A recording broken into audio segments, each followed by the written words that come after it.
I mean, okay, so no changes, no need to compromise, no need to get into any alliance. Nirja. One short point. No, Nirja, my point was on the national level. What is the picture you're getting? Is there an anti-Congress mood or wave that seems to be emerging? I think there is obviously an anti-Congress, the negativism towards the Congress, which each state's chief minister of the Congress is going to have to contend with. Number one, what has happened in Muzaffarnagar has also had a ripple effect in Rajasthan, and Sachin will probably throw more light on this, with the Jats getting more disaffected with the Congress. They've been with the Congress in the past. If that is true, and if the Gujars are also, we are leaving out Ajmer, Sachin, out of this reckoning. Maybe this is not the situation in your constituency, but with the Meenas also getting unhappy, Gujars getting unhappy, there's a whole caste factor. The other thing we've heard is that Narendra Modi's crack team has been helping Vasundhara Raje Scindia with her election management in Rajasthan for the last many months. So that also has been an additional boost to her. Well, absolutely. You know, there are a couple of points which emerge here, and I think we'll have to lay the focus on Rahul Gandhi once again. What is the real impact of Rahul Gandhi? Great speeches. What is the Great appeal? Speeches. Huh? Great speeches. What is the appeal of Rahul Gandhi? Watch. Negative. When I look at, and I now want to look at the sort of individual popularity ratings, chief ministerial candidate, and actually let's look at how the people of Rajasthan are looking at who they would like to be the Prime Minister of India. So let's first get the chief ministerial candidates in, and on that there is a simple point which comes on, that 44% prefer Vasundhara Raje. So, you know, this infighting which has emerged has really actually affected Vasundhara Raje in a very positive way. Absolutely. The second thing which emerges is, despite the infighting in the Congress, there is no alternative in Rajasthan to these two leaders. Right. Now, but the Congress party has not built an alternative. Let's quickly go across to who they would like to see as the Prime Minister of India, because this is how Rajasthan is going to vote if there are elections tomorrow at the national level. And once again, the story which emerges is this, that there is, how Rajasthan is different from Delhi is simply in the sense that dissatisfaction index, the dissatisfaction index against Manmohan Singh, 8%, is very, very high. And we are seeing this everywhere. Sankarshan, I'd like to get you in. In each state that we are going to, the dissatisfaction against Manmohan Singh is phenomenally high. What do you think? Is this going to have a bearing? Is this going to have a bearing? Is this going to have a bearing? Single-digit numbers.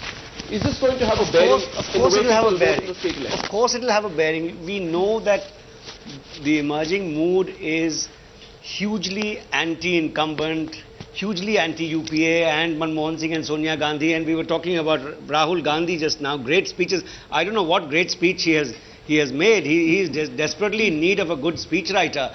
Adhi roti, puri roti doesn't make for a good speech. I think his most disastrous performances have been on stage. Today he held a so-called strategy meeting all day, and what emerged from that strategy meeting all day was correspondents who were waiting to get crumbs out of it were told nothing.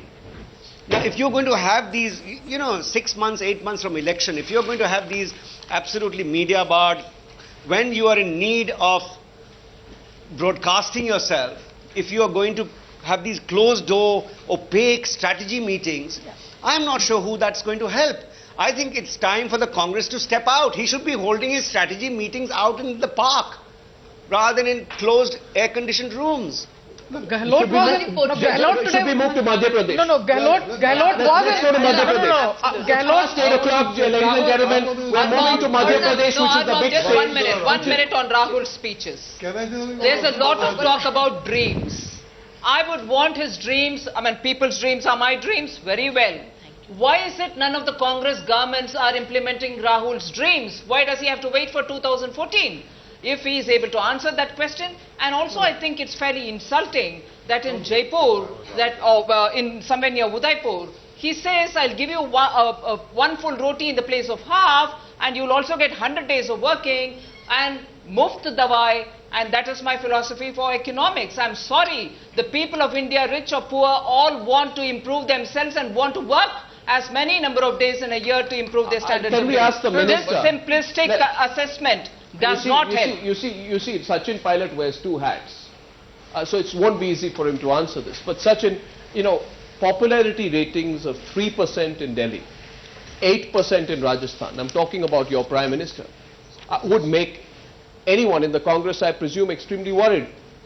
How can you go into an election when your Prime Minister has a popularity rating of 3 and 8% in key parts of the country?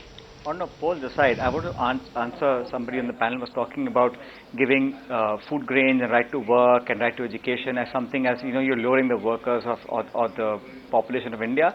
Fair enough, we can be socialist minded, but we are not as desperate as to rent Muslims to come to Mr. Modi's rally, make them wear skull caps and to pretend to the television cameras that here is a man who can carry India together. So don't, comment about leaders making speeches and the kinds of stance they take.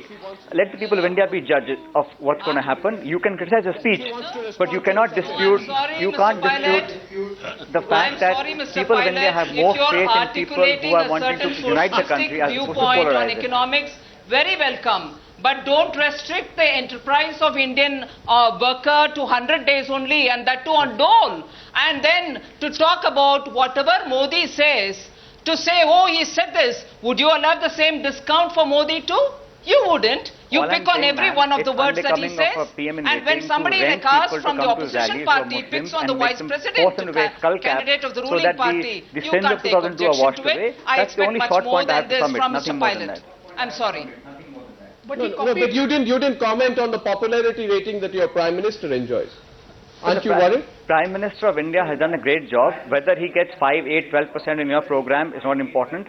I think he has given a stable government for 9 years. We've had good progress for 8.5 years. Last 6 months have been challenging. But overall, he's a man of credibility, of a lot of respect, and of impeccable integrity. No, it's not about respect. It's not about respect. Nobody's disrespecting the Prime Minister. It's about the votes. It's about the national mood, Sachin. It's about the mood in the country. And if the mood of the country is anti-Manmohan Singh, and if the mood of the country is anti the central government of which you are a minister, then you would be worried as well. I'm sure many other Congress leaders are seeing these numbers here today. Wouldn't they be worried? Absolutely. And the tragedy is, like in Rajasthan, when they should have got rid of Ashok Gehlot a long time ago and put in somebody new, they don't have anybody to put in because their heir apparent is so reluctant to come forward and take charge. So, therefore, Sachin, the real issue is that you are in a bind. You have to either decide who you want to project as your prime ministerial candidate, whether it's Rahul Gandhi or not. Otherwise, the anti-incumbency against your central government and your prime minister will take you down. Can you afford to take that risk? Well, I don't really agree with your line of thinking. I think 2009, we were 156 MPs. We are up to 206. And don't forget, in 2009, the BJP appointed Mr. Advani as the PM in waiting. It made the Congress increase its tally by 50 seats. And now Mr. Modi is the PM in waiting. Let us wait and see what the people of India have to decide and what the tallies of BJP and Manmohan Congress Singh are. didn't have single-digit popularity index in 2009, I tell you that. But you've been sporting about it. Sachin Pilot, nice to see you. Manvendra Singh, thank you very much. We're going to move now to the state of Madhya Pradesh. Key state, it sends 29 seats. The state of Madhya Pradesh used to send 40. Now it sends 29 seats and Chhattisgarh sends 11 seats. Now, Madhya Pradesh is very, very interesting.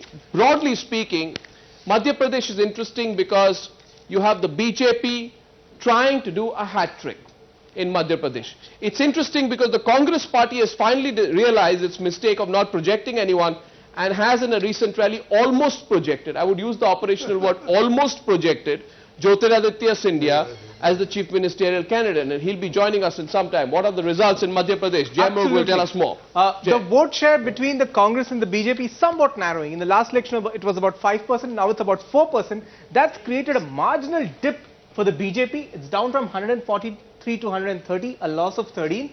The Congress has gained from 71 to 84, a gain of 13. Nevertheless, if you look at the popularity ratings of the two chief ministerial aspirants, there is a gap. What about the vote share? Let's look at the vote share Absolutely. in Madhya Pradesh, because I think the story that we are getting from Madhya Pradesh is actually in the vote share. And this is why it's remarkable, ladies and gentlemen. As we wait for that graphic to be projected, Shivraj Singh Chauhan has not had 10 years as chief minister. He's had about 7 or 8, if I'm not mistaken, because he came in as a replacement chief minister after Babulal Gaur. So he's had about 7 to 8 years. However, the BJP has 10 years of anti-incumbency. And this is Shivraj Singh Chauhan's real achievement. This man takes the vote share of the BJP up by 2% to 40% as per our projections. And therefore, this is a remarkable situation. I don't know how many states there have been and how many chief ministers in this country there have been who in their third election have been able to take up their vote share. Even Narendra Modi lost vote share in the last elections in Gujarat, but Shivraj Singh Chauhan has gained vote share. So that's 40%, getting him a total of 130 seats. That's down 13 seats. But when you're fighting against this kind of anti-incumbency, it's a remarkable performance for Mr. Chauhan. Sankarshan can't help but a caustic barb at that. It's not caustic. Which emerges out of his love for Mr. Narendra Modi. Absolutely. Yes, please go ahead. No, I'm just saying, if these figures are true, the man who's keenly watching is L.K. Advani. Because he's the one who's been backing Shivraj Chauhan. Okay. Responses to the result that we have in Madhya Pradesh, which is just very simply, BJP is going to get a hat-trick. Shivraj Singh Chauhan is returning a fantastic 40% vote, which makes him undisputed Chief Minister for the third time with a clear mandate. Yes, okay, responses on what this election will be. There's a lesson in this for the Congress, because the fact that they have finally chosen to almost protect a young face, I think is definitely helping them to bump up their vote share and bump up their seat share. So if they thought of doing this in other states or at the national level, maybe it would have made a difference. I think there will be some shrinkage in the gap with Jyotiraditya Scindia. He's just been projected, but I don't think it will be enough to overcome that. You don't think so? And there's one second point, which is a larger point I do want to make. All through you are seeing, and we haven't observed this, the diminishment of the BSP as a force outside the UP, and it is having a significant impact on every state election. The BSP won 7 seats in 2008. Rajasthan it is tipped to lose this time, but it is not supposed to be a spoiler. I think the way I would read it is that Mayawati needs to be worried about it, because Mayawati wanted her national footprint. This was her dream, to make the BSP beyond Kanchiram into a party with a national footprint. She's been marginalized. Mayawati has failed in her attempt to have a national footprint. States like Madhya Pradesh remain primarily bipolar states. Now, quick responses to Madhya Pradesh. Manisha. Surprise, surprise. That bipolarism is coming by both in Madhya Pradesh and in Chhattisgarh. Absolutely. The Dalits and the scheduled tribes, going towards the BJP. And what you can see in Madhya Pradesh is the personal connect of the Chief Minister. The man from Bhopal. I don't just a minute, can I just complete this? A personal connect of the Chief Minister with very poor people. And in a sense, the pro-poor agenda that Rahul Gandhi is unveiling towards the end of his tenure, I think even Stephen in Madhya Pradesh and Chhattisgarh, they've both bettered every bill that the centre has to offer. The one now, what do you do to matters that? in politics is momentum.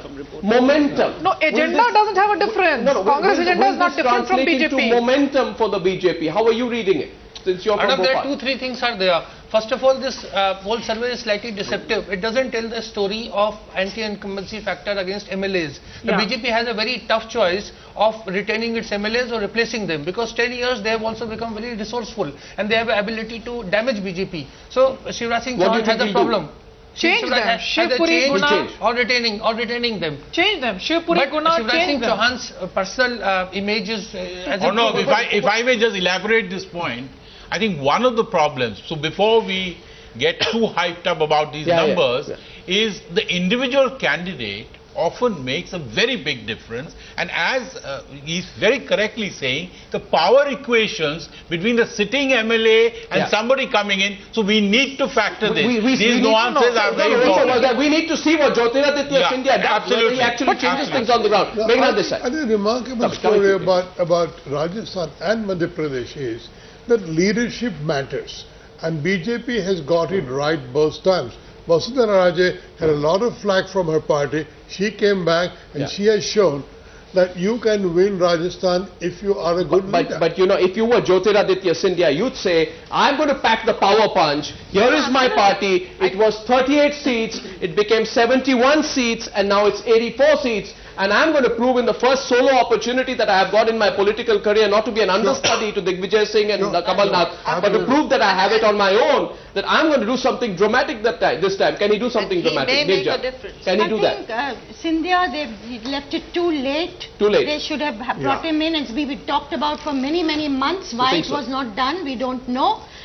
He could make a difference. BJP people were saying if he is brought in, it will make a difference. This only is another example of how the Congress is losing its killer instinct. Okay.